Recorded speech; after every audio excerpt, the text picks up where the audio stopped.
Because power equals freedom, and because this world runs on coercive power, like the war of love and war, that means the only sane way to organize institutions of people in this world is to divide up the power/freedom as much as possible. If power equals freedom, then by definition, concentrated power is literally the same thing as widespread oppression. Centralized power is the polar opposite of personal liberty on a smaller scale. The two literally cannot coexist in the same place at the same time. Ronald Reagan said that centralized power has always been the enemy of liberty, and he was totally right. Not just in human history, but in the deeper principle of human nature. So in order to keep our liberty, we the people need to constantly identify and rein in that centralized power. It's kind of the whole raison d'être with constitutional democracy, right? It's almost like those guys back in the 1700s were onto something when they founded the USA based on these principles of classical liberalism, the rule of law, checks and balances, powers reserved for the states. The whole point of all that is to decentralize the power. Constitution, Bill of Rights, that's the whole thing. The more that power gets centralized into one place, the more it attracts scumbags. And the more it ends up in those scumbags creating oppression and tyranny for everybody else. And you can see it through history over and over again. People pay for it every time we forget that lesson. People die for it in horrible ways.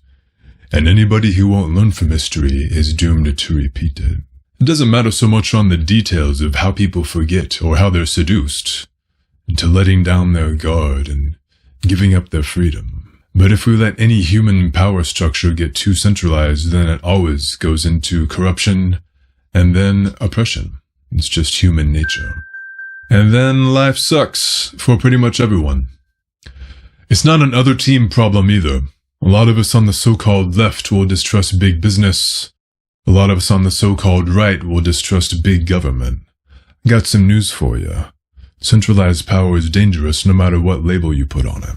Now, we should trust neither big business nor big government because the most natural thing in the world is for both of them to team up against us. And I've basically just described the 21st century. All the big guys would love nothing better than to play one half of us against the other and get us all fighting about sports, political and otherwise, while they buy each other steak dinners and cruise around through their revolving doors and rob all of us blind. It's inscribed at the entrance of the Nebraska State Capitol building. The salvation of the state is the watchfulness of the citizen.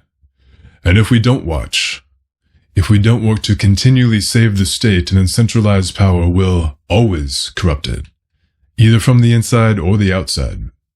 Might take days, might take decades, but it's gonna happen. There's no conspiracy required or anything. You don't need tinfoil hats here. It's just human nature at work. This is the war of love and war, and it is exactly why we all need to fight for decentralized power. We're never going to solve the problem of human nature. There's only one cure for that. But the whole thing with classical liberalism is to help us manage the problem well. Government by the people, of the people, for the people. You want to fight the man, beat the system. It's really easy to say. Really hard to actually do in real life. You know what works a lot better? Build a system that needs less beating. Then you can just do regular maintenance.